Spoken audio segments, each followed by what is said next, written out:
Olha, como a gente costuma dizer, tem tromba de elefante, orelha de elefante, portanto, é um elefante. E eu estou falando do elefante da política.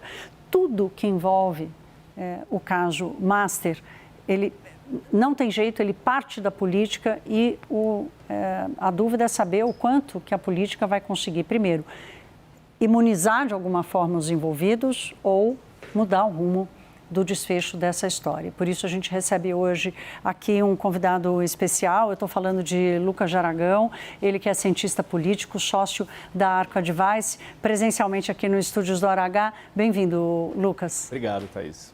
Lucas, quero começar por essa reunião de hoje, né? Que a gente ficou dizendo que era uma bandeira branca, mas está me parecendo mais uma bandeira amarela, meio envergonhada. Porque o TCU precisou pedir ajuda para o BC para sair da fria que se meteu? Foi isso, não? Assim, mais uma vez o Brasil cria uma crise de conteúdo local, né? Assim, a volta dos que não foram, essa ida do TC a esse assunto. É um assunto que todo mundo queria distância e o TCU tentou ali se aproximar.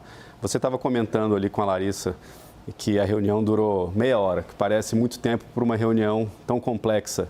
Pouco tempo, né? Parece pouco tempo. Desculpa, pouco tempo. Eu acho que deve ter demorado uns 5 e eles ficaram enrolando ali mais uns 25, porque eu acho que era fácil de resolver.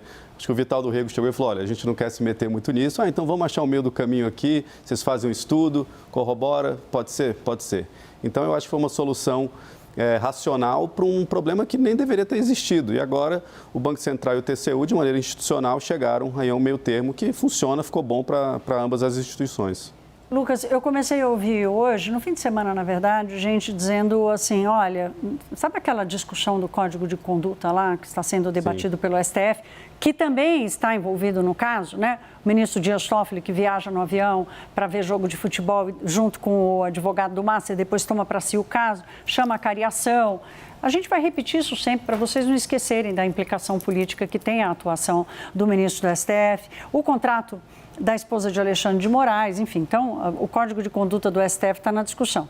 E o que eu tenho ouvido nesses últimos dias é TCU precisa de um Código de Conduta, precisa esclarecer qual é a sua atuação, porque está óbvio que eles ultrapassaram em muito o limite. Esse é um assunto, uma crítica que acontece constantemente em Brasília.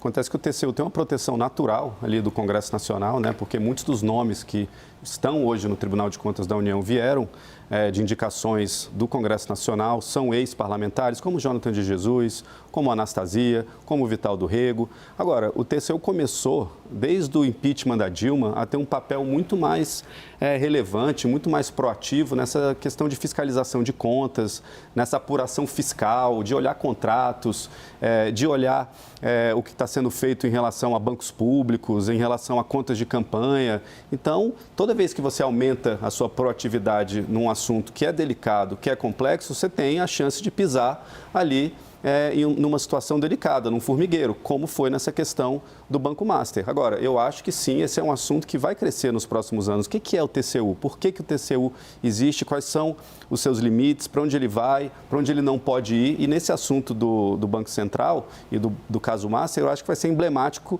daqui em diante para onde o TCU não pode ir, onde o TCU não pode se meter. Rapidamente, Lucas, que eu preciso só ouvir o Daniel Hittner aqui em Brasília, mas não posso deixar de te perguntar.